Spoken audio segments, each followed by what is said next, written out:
Lord, basta't kasama kita, kakayanin ko. Lord, salamat sa bagong araw. Salamat sa bagong opportunity na maiba ang ginawa ko kahapon para sa aking mga kinakaharap na problema.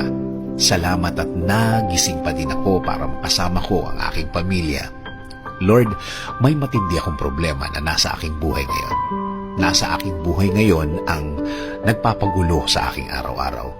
Hindi ko na po, Lord, alam ang gagawin. Litong-lito na po ako sa kung ano ang dapat na gagawin. Humihingi din po ako ng patawad, Lord, dahil nabawasan ang mga pagkakataon na ako'y nagdadasal sa iyo, na mas iniisip ko ang kaya kong gawin, imbis na kaya mong gawin sa buhay ko. Alam ko, Lord, na natulungan mo na ako noon. Alam ko at natatandaan ko pa kung paano nabaliktad ang sitwasyon at biglang gumaan.